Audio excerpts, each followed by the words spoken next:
Queridos, me deu vontade de trazer uma palavra que eu já trouxe há um tempo atrás, uns 3, 4 anos atrás, mas que eu acho que ela é uma palavra bem para esse momento que nós estamos passando, o momento até que o Brasil está passando, que a gente tem que tomar muito cuidado com o que nós pensamos e como nós trazemos certas coisas para dentro do nosso coração. Abram na carta de Filipenses, nós vamos falar um pouquinho da carta de Filipenses. Paulo gostava muito da igreja de Filipos. Eu não sei se vocês sabem, mas a carta aos Filipenses foi uma das cartas mais pessoais que Paulo escreveu. Apesar de ser para uma igreja, ele tinha um cuidado. Quando nós lemos a carta de Filipenses, nós percebemos que Paulo tinha um cuidado muito grande com essa igreja. Ele gostava muito das pessoas dessa igreja. E essa carta tem duas características muito grandes. Primeiro, Paulo demonstra uma alegria muito grande pela fé madura que os filipenses tinham.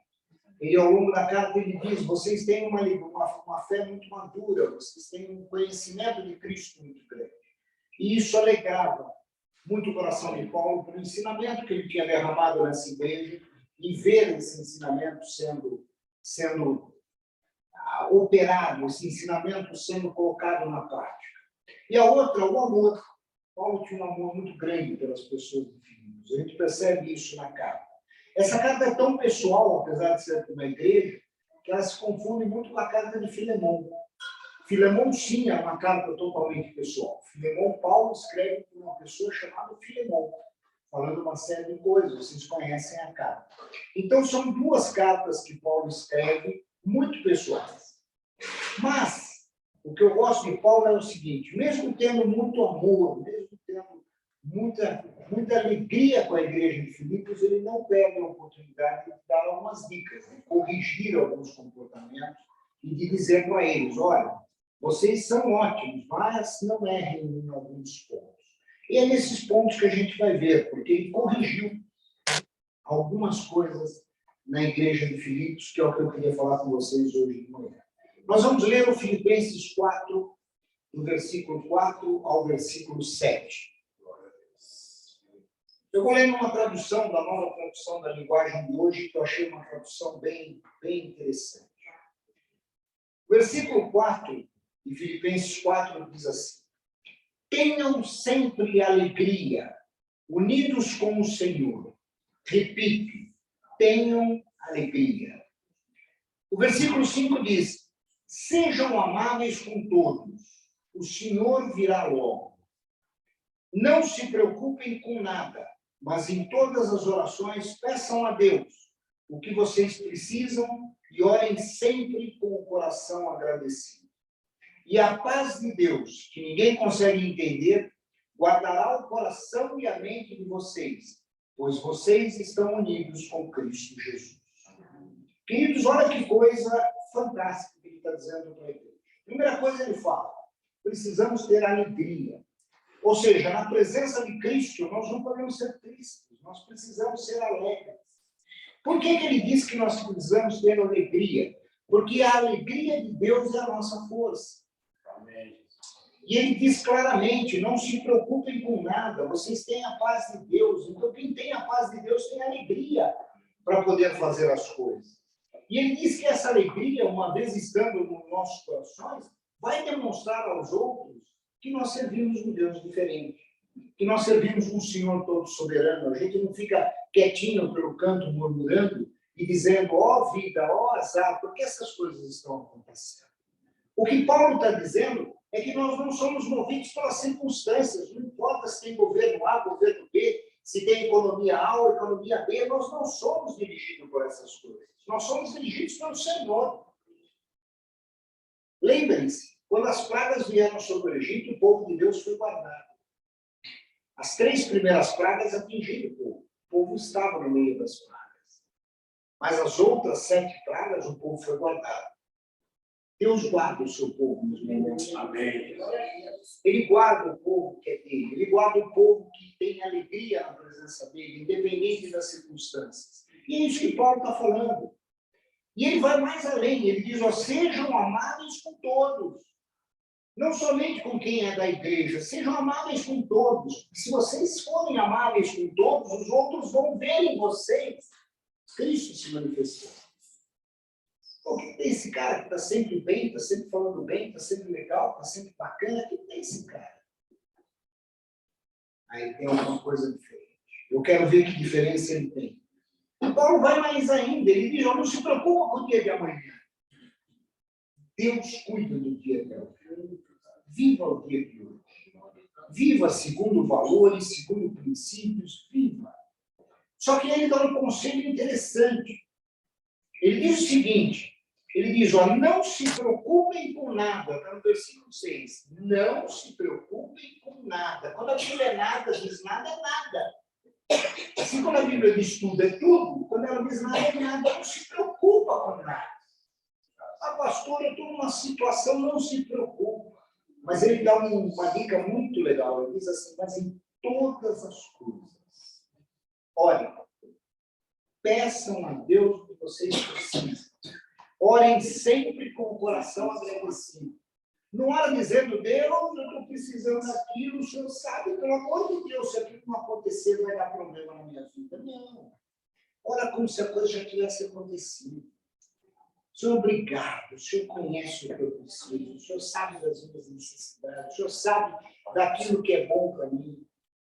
O Senhor sabe do que eu realmente preciso. Eu te agradeço, porque eu sei que amanhã isso vai acontecer. Eu sei que amanhã isso vai ser uma situação diferente na minha vida. Então, não vou me preocupar com o amanhã. Amanhã pertence ao Senhor. E se eu fiz alguma bobagem, me perdoe. Se eu tomei alguma atitude precipitada, me perdoe. Corrija-me e ensina-me o que é viver na tua presença. Por isso que ele diz, não se preocupa, mas ora. Ora, coloca suas aflições, busca a vontade do Senhor, entende o que vem dele. E creia que o que vem dele é sempre bom, perfeito e agradável. Querido, quando nós estamos nessa situação, temos um coração agradecido, independente da situação que está sobre as nossas vidas, a oração se torna poderosa. Porque nós estamos agradecendo a Deus, nós estamos fazendo cumprir em nós o que diz a palavra de Deus. E aí Paulo diz mais ainda, ele diz lá no versículo 7, quando você faz isso, quando você ora agradecido, você entende a vontade de Deus, você entende que você é filho, e você entende que um pai nunca desampara um filho, de vez em quando o pai deixa a gente passar por uns estreitos. Quem aqui foi porque é pai, quem aqui já foi filho, sabe que muitas vezes a gente passa por uns estreitos. O pai mesmo deixa. O pai natural deixa. Quantas vezes eu ouvi do meu pai, não, você vai passar por essa situação, você aprendeu o que é essa situação. E a gente aprendia. E a mãe fala, não te falei? Não te falei? Então, nós passamos por essas situações. Deus também deixa a gente passar por isso. Senão nós seríamos muito mimados. Nós não temos que ser mimados, nós temos que ser maduros. Uma diferença muito grande. O mundo hoje não é um mundo maduro, o mundo hoje é um mundo de mimimi, um mundo de reclamações, todo mundo acha que tem direito e não tem dever nenhum. Todo mundo só quer cumprir o seu, mas não se preocupa com o todo. Não é assim. Deus nos coloca muitas vezes no estreito para que a gente aprenda, para que a gente amadureça, para que a gente cresça, para que a gente entenda a vontade dele. É assim que nós crescemos. E aí Paulo diz, se você ora, se você conhece a Deus, se você pratica a palavra de Deus, tem uma paz que o mundo não entende que vem sobre você. É aquela paz que quando o mundo está caindo, você está falando tudo bem. Não tem uma frase que diz, né? Eu queria que o mundo acabasse agora no barranco, para terminar em barranco. Morrer encostado. Morrer encostado, é isso. O mundo está caindo e você está encostado na mão de Deus. Você está dizendo, eu estou encostado. Se o mundo caiu ao meu redor, mas tem um louvor que fala isso, não tem, meu Deus. Se o mundo caiu ao meu redor, não sei o quê, acho que tem um louvor que fala isso. Queridos, essa paz só nós entendemos, é a paz que guarda o coração, é a paz que nos sustenta, é a paz que guarda a nossa mente, é a paz que mostra que nós estamos sempre juntos com Cristo. Queridos, essa paz deveria guardar a nossa mente o tempo todo. Essa paz deveria proteger a nossa mente, como diz no versículo 7. Guardará o coração e a mente de vocês, porque vocês estão unidos com Cristo. E é isso que eu queria falar. Será que nós temos uma paz suficiente que guarda a nossa mente? Será que a nossa mente realmente é guardada a ponto de nós entendermos o que são os princípios e valores da palavra? Existe uma coisa em nós, e Deus colocou isso, e isso eu acho a beleza do que Deus colocou em nós, que se chama livre-arbítrio. Apesar de todo conhecimento, apesar de todo ensinamento, apesar de toda experiência que nós temos com Deus, nós temos um livre-arbítrio e fazemos o que quisermos. Olha que Deus maravilhoso. Muitas vezes me perguntam, mas não seria muito mais bacana se Deus mostrasse a sua grandeza e nós ficássemos realmente com medo dele e nunca mais pegássemos? Eu falei, ele não seria Deus. Ele seria um ditador. Que ditadores fazem isso? Ditadores impõem medo, impõem rigidez. Deus quer que eu ame. E como é que eu vou amar ele se ele for um impositor? Então, o que Deus faz conosco? Deus diz, olha, eu amo vocês, eu mostro meu amor, eu enviei Jesus, meu Filho único, para dar a salvação a vocês, para mostrar o caminho, para dar a vida eterna. Se mesmo com todos esses sinais, e Paulo tem uma coisa interessante que ele diz em Romanos, como é que pode alguém não acreditar em Deus olhando a maravilha da natureza, olhando os pássaros, olhando a perfeição da criação, olhando o mar que não sai dos seus limites? E mesmo assim tem pessoa que não crê em Deus. Essa é a liberdade que Deus nos dá. Essa é a grandeza de Deus. Esse é o amor de Deus. Porque apesar de dar demonstrações o dia inteiro que Ele nos ama e cuida de nós e está sempre ao nosso lado, Ele diz, se você não quiser estar comigo, não esteja. A liberdade é sua. O livre-arbítrio é seu. Você decide o que você quer e você decide por qual caminho você deve estar. E muitas vezes, queridos, nós mesmos andamos por caminhos diferentes do caminho do Senhor. Porque nós não deixamos a nossa mente ser suficientemente protegida. Quando Paulo fala que a paz de Cristo, a paz de Deus, guardará a nossa mente e o nosso coração, a gente muitas vezes não deixa essa paz guardar a nossa mente e o nosso coração. E tanto a nossa mente como o nosso coração, e o nosso coração, a palavra diz que é enganoso, nós somos traídos pelos nossos próprios pensamentos. E nós acabamos nos esquecendo que Deus é conosco em todo o tempo. E muitas vezes, as situações começam a se avolumar na nossa vida e nós esquecemos de Deus. Nós começamos a buscar soluções nossas. Eu preciso fazer alguma coisa. Eu preciso ir por aquele caminho. Se não for aquele caminho, não tem outra salvação. Ou não tem outra solução, porque salvação só em Cristo. E muitas vezes essas soluções são humanas. Porque nós não oramos pedindo a direção. Nós simplesmente vamos entrando nisso. E por que isso? E foi aí que eu quero começar a falar com vocês sobre o que veio no meu coração. É que muitas vezes essas situações nas nossas vidas começam com pequenas concessões. Poxa, eu vou fazer, o que tem que fazer aqui? O que tem que fazer aquela outra coisa? Pequenas concessões, pequenas coisas. E aí eu li um estudo há um tempo atrás, um estudo desenvolvido pela University College de Londres, em que ele diz que o cérebro se acostuma com pequenos atos. E os pequenos atos nos levam a grandes atos. E quando você percebe, você está contaminado com todas as coisas. E isso começou com uma pequena concessão que foi feita. E a base desse estudo foi uma pergunta que eles fizeram para uma série de pessoas que participaram do estudo. Eles fizeram a seguinte pergunta: por que pequenas desonestidades geram desonestidades cada vez maiores numa bola de neve que só cresce? Foi essa a pergunta base desse estudo. E sabe a conclusão que eles chegaram? Que através de pequenas concessões que o nosso cérebro vai ficando amortecido, vai ficando corrompido. E aí nós vemos tudo o que está acontecendo no Brasil nesse momento. Nós vemos o país voltando há anos em que corrupção era comum. Nós vimos o Brasil escolhendo um governo corrupto, um governo que foi para a cadeia, um governo que foi punido. Por quê? Porque o povo se acostumou com pequenas concessões. Rouba, mas faz. Faz para quem? Faz só para eles. E o pior é que rouba e não faz. E o povo acha que faz porque ganha migalhas.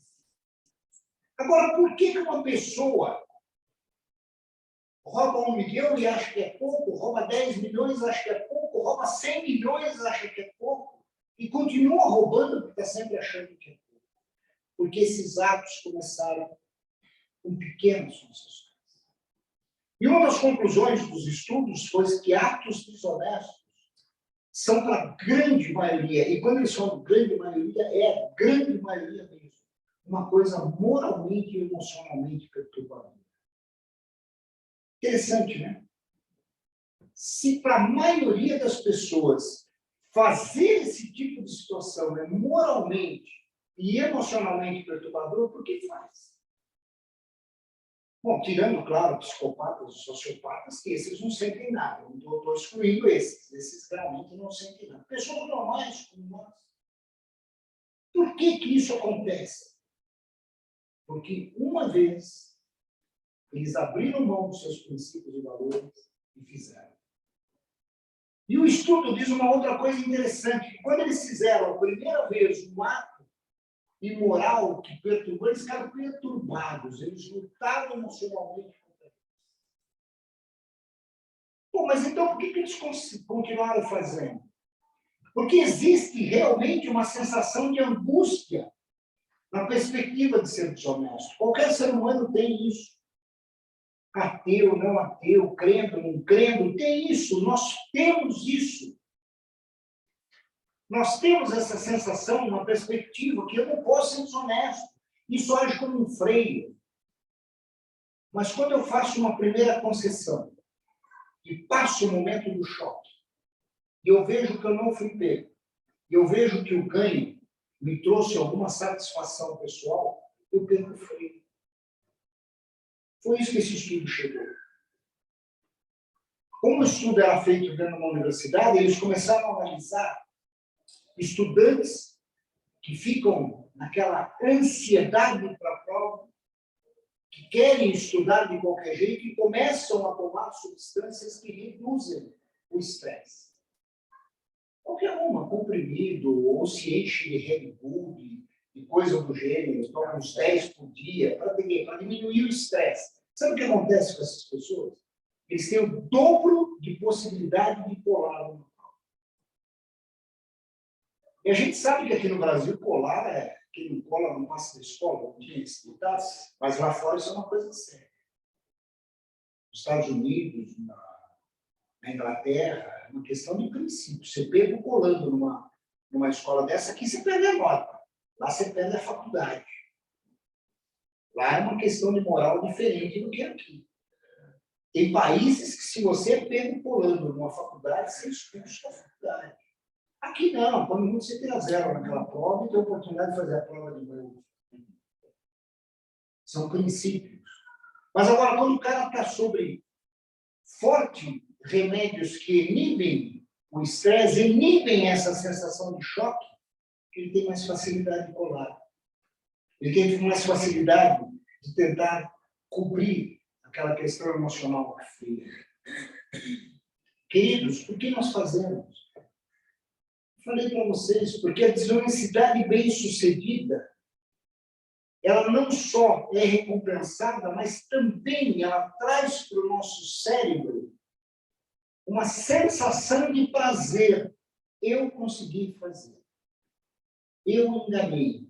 E olha como nós somos ambíguos, como nós temos uma dualidade dentro de nós.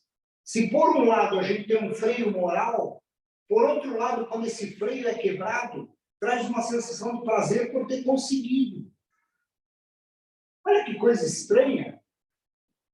Nós somos seres engraçados. Deus criou a gente de uma forma que pode ter um livre-arbítrio. Você sabe que é errado, mas você tem liberdade de fazer. Só que se você fizer, o teu coração, que é enganoso, vai trazer uma sensação boa. E a hora que trouxer uma sensação boa, você vai querer fazer de novo, porque a sensação foi boa. Você perde totalmente. Isso foi até comprovado nesse estudo, quando eles submeteram pessoas fazendo coisas boas e coisas ruins, fizeram análises do cérebro, fizeram imagens do cérebro, e eles perceberam que em algumas respostas emocionais o cérebro reagia de uma forma, na primeira vez, ativava algumas áreas do cérebro que seguram, que são freios, só que na segunda e terceira vez, essas áreas já não ativavam mais. Ativavam uma glândula de prazer. Olha que ambiguidade. A conclusão que eles chegaram foi grave. Porque eles chegaram à conclusão que pequenos atos de desonestidade, por menor que seja, começam a ativar no nosso cérebro glândulas de prazer que vão fazer com que esse sentimento nos faça querer mais. É como se a gente gerasse no corpo um prazer em fazer aquela situação.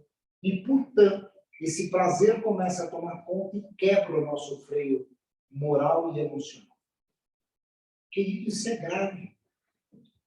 Uma outra pesquisa de Harvard, muito interessante, ele diz o seguinte, que 100% do tempo que nós passamos acordados, nós não estamos focados no que é importante. Você sabia disso? Essa pesquisa disse que, mais ou menos, uma pessoa normal só fica focada no que é importante durante o dia em 40% do tempo. E os outros 60% do tempo? Fica pensando em bobagem. Isso é verdade, é o que a pesquisa diz. Por isso que aparecem esses sentimentos de desonestidade. Pô, eu estou precisando de R$1.000, o outro cara está roubando bilhões e vai ter. Como é que eu faço para conseguir meus R$1.000 sem ser pego também? Quem nunca pensou nada disso, atira primeiro pé. E a gente fica pensando nessas bobagens. 60% do nosso dia a dia, nós ficamos pensando bobagem. Mais da metade do nosso dia pensando pensamentos que não geram valor, não agregam nada para nós.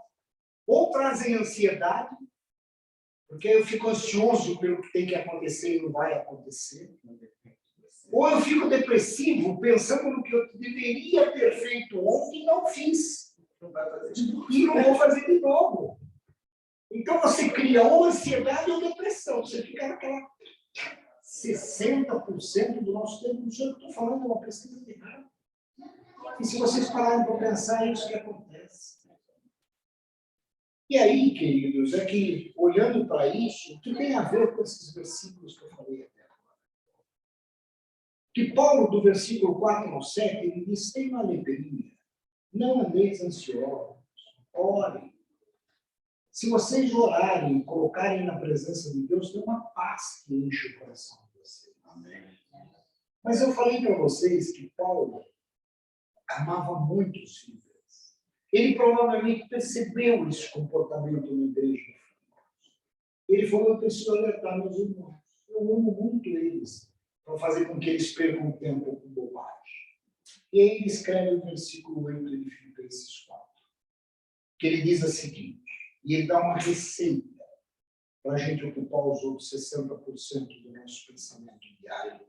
Ele diz lá no versículo 8 de Filipenses 4, ele diz assim, por último, quer dizer, olha, depois que vocês tiverem alegria, depois que vocês deixarem a ansiedade de lado e orarem para o Senhor, depois que vocês entenderem que existe uma paz que excede todo entendimento, que guarda a mente e o coração de vocês, por último, ele diz assim, por último, meus irmãos, encham a mente de vocês com tudo que é bom e merece elogios. Isso é, tudo que é verdadeiro, digno, correto, puro, agradável e decente.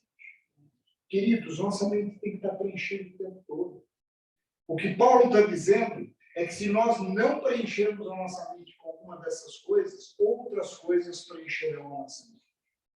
E aí ele diz, Encha a sua mente com o que é bom e merece elogios. O que eu vou fazer para ajudar um irmão? O que eu vou fazer para ajudar uma pessoa? Eu sei de alguém que está precisando, eu vou orar por ele agora. Ou eu vou ligar para essa pessoa. O que é verdadeiro, eu vou falar a verdade. A palavra não diz seja a sua resposta sim, sim, não, não, que passa disso do diabo, porque tem que ser assim mesmo. Quando uma pessoa chega para nós e expõe uma opinião, ou quer a nossa opinião, talvez é a pior resposta que pode existir. Ou é sim, eu vou te atender, ou é não, não vou te atender. Porque a gente não gosta de falar não. O não parece uma coisa desagradável. A pessoa veio falar comigo, eu disse não. Não, o senhor não tem condições de atender a pessoa, o senhor não tem condições de falar para a pessoa, não. Fala o que é digno. Ora, estou pensando aqui, sabe, apareceu uma oportunidade de ter um dinheirinho extra aqui, fazendo um pouco esforço. É digno que você vai fazer. Você faria as claras isso? Ou faria só as escuras? Pensa no que é digno. Pensa no que é correto. No que é puro, no que é agradável, no que é decente. É isso que Paulo está dizendo. Ele ensina uma vacina para os padrões do mundo. Queridos, a palavra não é fácil. Se fosse fácil, Jesus não diria que a porta é estreita. Ele diria, não, fiquem tranquilos, façam o que vocês quiserem, vivam da forma que vocês quiserem, lá no último dia vocês estarão comigo. Não é isso que ele fala. Não é isso que eu vejo na palavra. O que Jesus fala é, tome tua cruz e ande. Porta é estreita. Meus princípios e valores não são os do mundo. Não vos conformeis com esse mundo, mas transformai-os para a palavra da verdade. É isso que Jesus fala. Então, quando eu olho para a palavra, eu olho a situação conforme o que nós acabamos de ler, que Paulo está dando uma vacina. Olha como a Bíblia é um livro atual.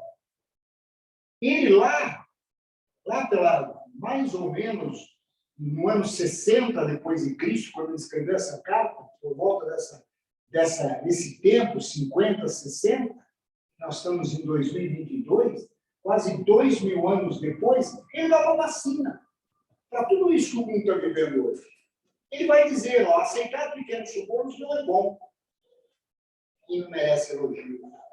Ele vai dizer, viver a vida fantasiando as coisas passadas ou ansioso pelo futuro, não vai te levar a nada, não é verdadeiro. Sabe por que não é verdadeiro? Porque nós não controlamos o nosso futuro. E nem podemos mudar o nosso passado. Não adianta. Eu devia ter feito aquilo ontem. Mas você não fez, não adianta. Você não vai voltar no ontem para resolver. Veja o erro que você cometeu e administre o erro e viva. Não vai ficar se martirizando. Pessoal, não é fácil, mas é necessário. Senão a gente não sai do lugar, senão a gente manda. A gente fica parado o tempo todo. Falar mal de alguém, julgar, ter atitudes de rancor, não perdoar, não é digno de quem se diz cristão. Pode ser digno do mundo. Tem pessoas no mundo que dizem, não vou perdoar jamais. Isso, eu vou morrer, mas levo isso para o túmulo. Não vi tanta gente falar um negócio desse. Percebe que está matando o coração da própria pessoa. Então, se a pessoa é cristã, como é que eu vou ter esse tipo de atitude? Aceitar coisas que o mundo nos impõe sem lutar não é correto. Nós temos princípios imutáveis, princípios cristãos. Nós não podemos aceitar, não, agora é coisa de gênero. Não é coisa de gênero, isso não existe. A Bíblia diz que Deus criou homem e criou mulher. Não existe meio termo. Não existe quer dizer todê, todá, todê, sei lá eu que é isso. Não existe. Ou é homem ou é mulher. Nós somos seres humanos. Nós temos princípios, nós temos valores. E nós temos que viver segundo esses princípios e valores. Viver uma vida onde eu faço coisas no escuro que não podem ser feitas na luz, não é puro. Eu não posso viver assim. Eu não posso viver uma vida onde eu vivo escondendo tudo que acontece. Viver uma vida se remoendo com raiz de amargura, com dores na alma, não é agradável para Cristo. Senão não tem alegria. Paulo não começa dizendo, tenho alegria, repito, tenho uma alegria, se eu vivo remoendo, se eu vivo com dores no coração, se eu vivo com um sentimento de angústia, que alegria eu tenho? Então, Cristo nunca manifesta em mim. Então, eu não entendi a alegria de Cristo. Ô, pastor, mas dói, a pessoa me magoou. Cara, perdoa. Vai resolver alguma coisa se ficar magoado? A pessoa lembra que te magoou, a pessoa nem lembra que te magoou. Nem sabe Que te magoou. E você fica remoendo, não, porque ela nem sabe que fez alguma coisa. Perdoa e vive tua vida. É você que está travando tua vida, não a pessoa que está travando tua vida. Viver por viver, eu vejo muito isso. Qual é o teu foco? Qual é a tua vontade? Eu estou só vivendo. Mas viver por viver não existe. Nós somos seres, nós somos filhos de Deus. A palavra diz que todos nós temos um propósito. Então, nós não estamos aqui simplesmente para viver por viver, nós estamos aqui para viver por Cristo. Fazer um propósito, realizar um propósito. Cristo coloca no nosso coração qual é esse propósito. Paulo nos ensina a viver de forma diferente. É uma vacina contra tudo isso, é uma vacina contra o mundo. Quando nós alimentamos o nosso pensamento de coisas boas vêm. Não tem até um ditado que diz isso? Quando você pensa coisas boas acontecem. Porque é isso, eu não estou falando de força do pensamento, é que você começa a olhar. Amém. Você começa a ter uma visão da fé. Aquela vida, azar, sai da sua vida. Você começa a olhar as coisas como oportunidades, como coisas para serem vividas, como vantagens a serem vividas. E, portanto, você tem uma atitude diferente. Agora, parece difícil quando a gente lê o versículo 8, né? Aliás, quando a gente lê a palavra, Paulo faz as coisas parecerem fáceis demais. Mas aí ele escreve o versículo 9. E preso, né? Preso. E ele escreve o versículo 9 e ele diz assim: ponham em prática o que vocês decidirem e aprenderam de mim, tanto com as minhas palavras como com as minhas orações. E o Deus que nos dá a paz estará com vocês. Sabe como é que a gente realiza? Põe em prática. Pô, mas é difícil. Tá bom, então, se 50%, 60% do nosso tempo é pensando bobagem, eu vou começar a alterar. Eu vou fazer 10% por dia. Daí eu vou aumentando para 12, para 15, para 18. Aí um dia, eu não estou mais pensando bobagem. Porque eu estou pensando naquilo que eu estou pondo em prática. É isso que diz a palavra. Nós precisamos que Deus mude os nossos pensamentos. Nós precisamos permitir que Ele mude os nossos pensamentos. E como nós permitimos? Pondo em prática. Quando nós mudamos a nossa forma de pensar, mudamos a nossa forma de olhar, e começamos a entender a forma como Deus vê as coisas, Deus começa a mudar em nós todos os nossos pensamentos e as nossas atitudes. É por isso que a gente deve mudar. Por isso que a gente deve trabalhar com isso. Se nós temos esse tipo de pensamento, quantas atitudes nossas teriam sido diferentes? Eu sei que vocês estão pensando isso agora. Pô, se eu tiver, não, puxa vida, ia ter sido diferente. Ia. E Ele nunca, Deus nunca pedirá nada de nós sem nos dar as ferramentas. Porque Ele nos capacita. Colossenses 3:2 diz assim: mantenham o pensamento nas coisas do alto, não nas coisas da terra. Está difícil aqui na terra? Tá. Deus, Senhor, está difícil. Ele vai dar. Ele vai dar buscar. Por quê? Porque se nós tivermos o nosso pensamento naquilo que vem dele, nós vamos aprender com ele como agirmos com as coisas aqui na terra. Nós devemos entender que quando estivermos dispersos, Deus nos ajuda a ficar. Se nós pedirmos. Se eu não pedir, eu vou continuar disperso. Mas se eu pedir, Ele me ajuda a ficar. Quando as coisas aparentemente estão fugindo do nosso controle, se nós pedirmos a Deus que entre na situação, as coisas voltam a estar no controle. Agora, cuidado, elas podem não estar como nós queremos que esteja, mas estará no controle de Deus. Porque ele continua sendo soberano. Ele continua sendo o Senhor. Ele continua sendo aquele que nos rege. E aí, queridos, nós devemos encher a nossa mente, como diz Paulo. Encha a mente com o que é bom e merece elogio. Encha a mente com o que é verdadeiro, com o que é digno, com o que é correto, com o que é puro e com o que é agradável. E nós devemos entender que Jesus é o nosso escudo, querido. Ele é nosso escudo. É para ele que nós devemos olhar. É para ele que nós devemos manter o nosso foco. Paulo fala isso, eu mantenho o meu foco aonde? No autor e consumador da minha fé. Eu não fico dissipando. Acho que ele aprendeu com a história de Pedro, né? E quando fala, eu mantenho firme no alvo, olho firme para o alvo, eu mantenho meus olhos no autor e consumador da fé. Ele escreve isso porque ele deve ter ouvido a história de Pedro, que olhou para Jesus, andou sobre as águas, mas depois começou a olhar para o vento e afundou. Ele foi, opa, aprendi a lição. Se eu tirar os olhos de Jesus, os ventos me derrubam. Por isso que ele fala, eu mantenho meus olhos no autor e consumador. É isso que nós devemos fazer. Não permita que esses pensamentos, não permita que essas coisas entrem na sua mente e dispersem daquilo que você deve pensar. Nós fomos feitos para sermos a imagem de um Deus perfeito. Nós fomos feitos para ter os pensamentos como pensa um Deus perfeito. Depende de nós. Depende de nós e do Espírito Santo que age em nós. Nós devemos dar liberdade ao Espírito. É o Espírito que nos ensina. Jesus disse isso, eu vou para o Pai, mas eu deixo um novo Consolador. Eu deixo um que falará para vocês tudo que o Pai sabe de vocês.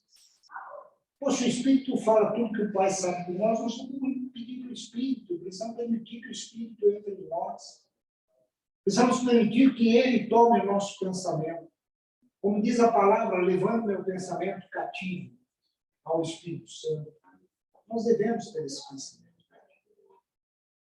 Queridos, eu não sei como você está pensando, o que você tem pensado no meio de todas essas situações, mas deixa o Espírito Santo entrar. Deixa ele tomar conta de você.